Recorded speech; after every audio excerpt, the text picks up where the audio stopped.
الحمد لله القائل في كتابه العزيز وصدق الله العظيم. أعوذ بالله من الشيطان الرجيم. سبحان الذي أسرى بعبده ليلا من المسجد الحرام إلى المسجد الأقصى الذي باركنا حوله لنريه من آياتنا إنه هو السميع البصير. وأصلي وأسلم على سيدنا محمد البشير النذير وآله وصحبه وتابعيه وحزبه ما دام ترقيه إلى الله وترقيه إليه وعلى آله وصحبه أجمعين وعلينا معهم وفيهم برحمتك يا أرحم الراحمين.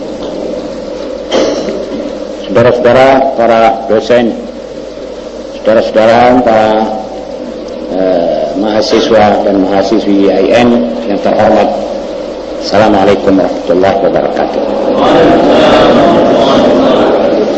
Sebenarnya sayalah yang pertama-tama harus bersyukur kehadirat Allah bahwa saya ditakdirkan bermuajah dengan saudara-saudara sekalian di tempat yang suci dan mulia ini untuk acara yang tentunya baik dan mulia pula, dan insya Allah dengan niat yang tulus demi mencapai suatu keuntungan di dunia wal akhirah. Amin ya rabbal alamin.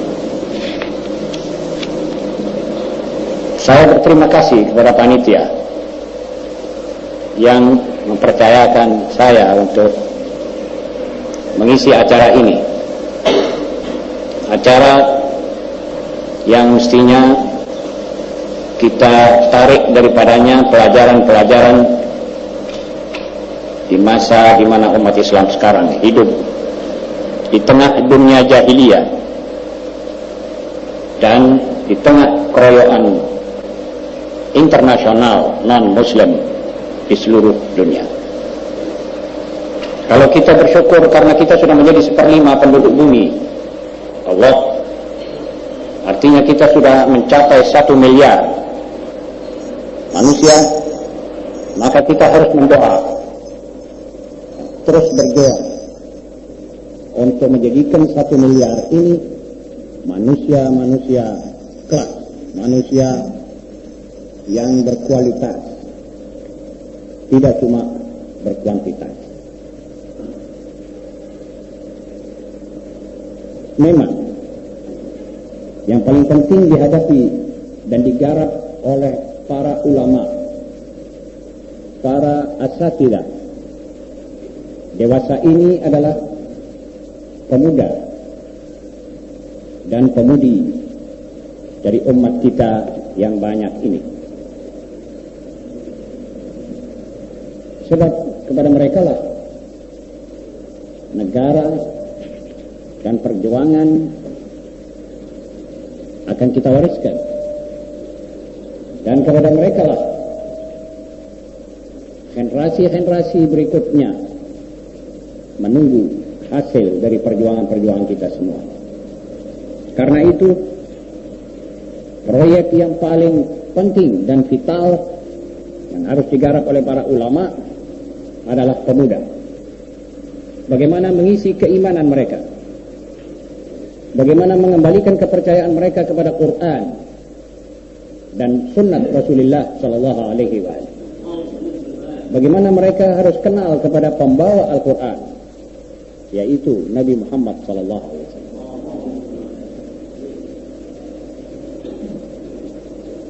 Sungguh janggal apabila pemuda Islam belum begitu kenal kepada Nabi Muhammad sallallahu alaihi wasallam, sedang orang-orang di luar Islam sudah kenal kepada beliau.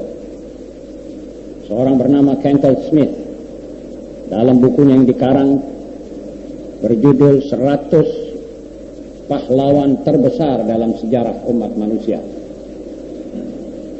beliau terpaksa meletakkan nama Muhammad sallallahu alaihi wasallam di atas sekali, nomor 1.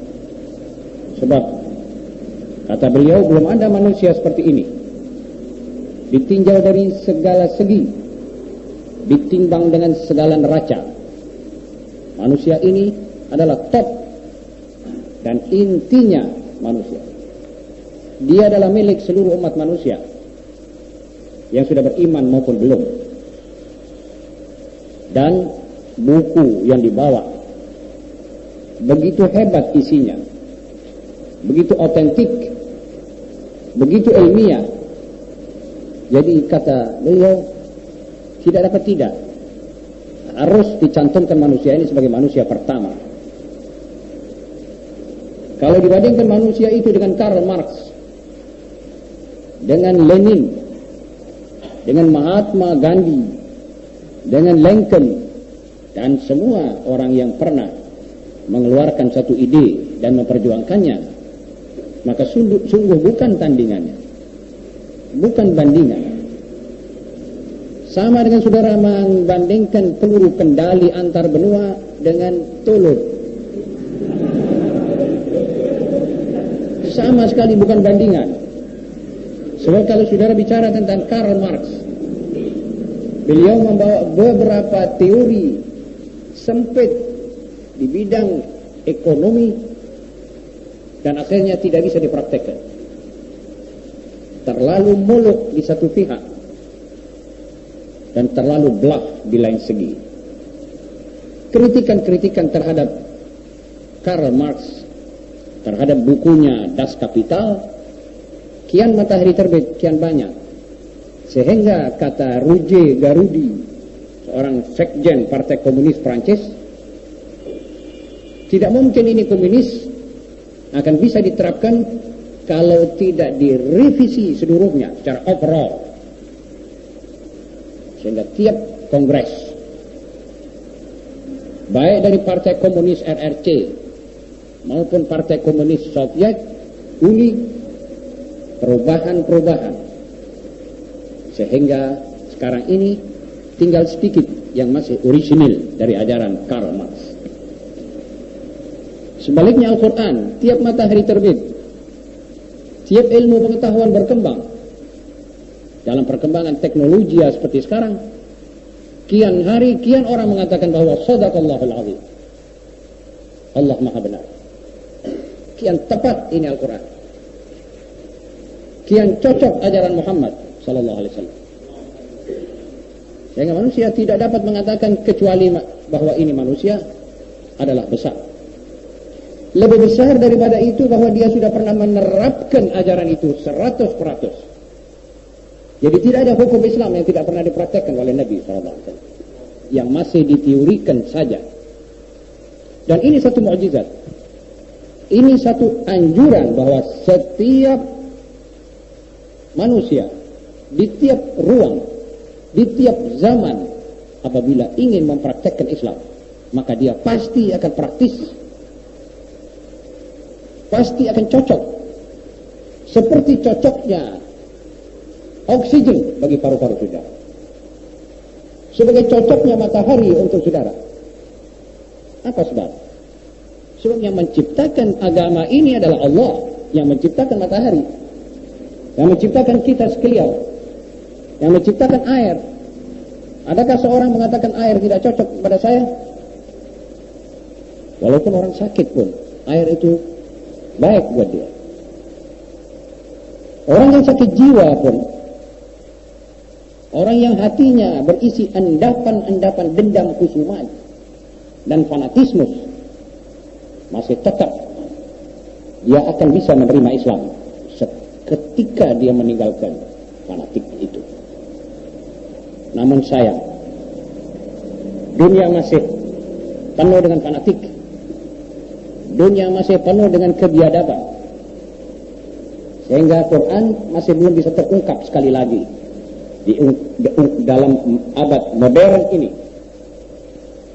Walaupun Quran itu tetap meneriakkan dirinya, meneriakkan umat manusia untuk menyelidiki dia, walaupun dia masih tetap up to date di atas setiap kalender umat manusia abad berabad. Walaupun dia seakan-akan mengatakan kepada dirinya, wahai, jangan kalian sangka aku ketinggalan zamanmu.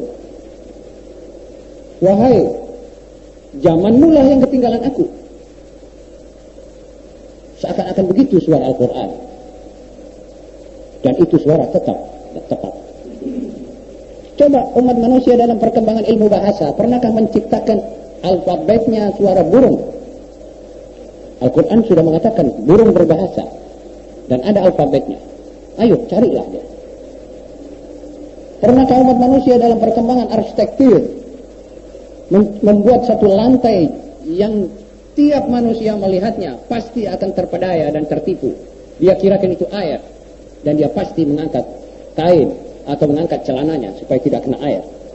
Pernahkah perkembangan arsitektur yang paling modern sekarang menemukan cara pembuatan lantai seperti itu? Pernahkah dalam perkembangan ekspedisi umat manusia menemukan pengiriman tape ini ke London sebelum mata kita tertutup dan terbuka? Artinya dengan kecepatan kilat dan kecepatan cahaya, kecepatan 300.000 kilo per detik. Al-Quran sudah menyebutkan itu. Pernahkah umat manusia dalam abad yang paling modern ini dan dengan teleskop yang paling besar di Mount Palomar di Amerika yang sudah mengetahui dan mengenal beribu-ribu bintang, pernahkah mereka mengatakan bahwa di atas ini ada planet-planet yang bisa dihuni oleh makhluk bernyawa, makhluk melata seperti Anda dan saya? Kalau mereka akhirnya mengatakan ya, ada beberapa planet yang bisa dihuni oleh makhluk melata, maka mereka sampai detik ini belum memastikan apa sudah ada makhluk melata atau belum. Dan mereka ketinggalan Al-Quran.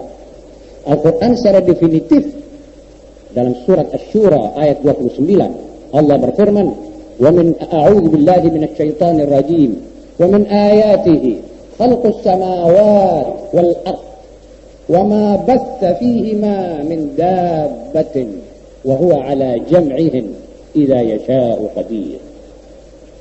Dan daripada tanda-tanda kebesaran dan kekuatan Allah adalah penciptaan langit-langit dan bumi serta penebaran makhluk-makhluk melata pada keduanya.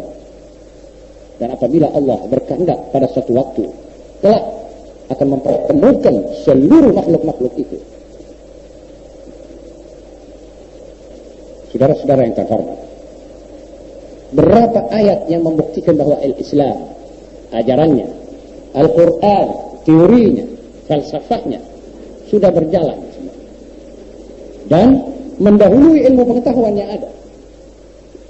Jadi seperti tadi saya katakan, bukan umat manusia yang maju daripada Al-Quran sehingga dia berhak mengatakan ini buku kolot, ini buku sudah out of date, tetapi sebaliknya kitalah yang ketinggalan zaman Al-Quran, bukan Al-Quran ketinggalan zaman. Untuk membuktikan ini banyak ayat-ayat dan banyak ajaran-ajaran tentang hal ini. Namun yang penting, sampai di mana antusias saudara-saudara sebagai pemuda muslim mengenal buku itu? Sampai di mana gairah saudara untuk menghidup kembalikan isinya yang semuanya scientific? Sampai di mana tanggung jawab saudara sebagai muslim untuk mengembalikan itu semua di alam nyata, sehingga saudara mengatakan inilah aku Al-Quran hidup? Sampai di mana tekad saudara untuk mengatakan aku akan menjadi Quran yang berjalan? Rasulullah SAW digambarkan oleh Sayyidatuna Aisyah radhiyallahu anha, kana khuluqul Quran, akhlak, kualitas Nabi, wataknya, tabiatnya, perangainya, gerak-geriknya adalah Al-Quran. Jadi itulah manusia Al-Quran. Dan tidak mustahil di zaman seperti ini, kalau ada manusia Al-Quran 2-3 gelintir saja akan merubah seluruh Jawa Timur, bahkan seluruh Indonesia. Manusia Al-Quran tidak banyak, 3-4 kepala saja cukup buat seluruh Indonesia. Saudara-saudara, kita kembali pada masa lampau yang tidak lama. Kita kembali pada masa 600 tahun dahulu atau 500. 9 kepala dari Wali Songo mengislamkan ini Indonesia. Berubahlah ini Indonesia. Dengan 9 kepala, tapi berisi Al-Quran. Dadanya berisi iman dan tauhid.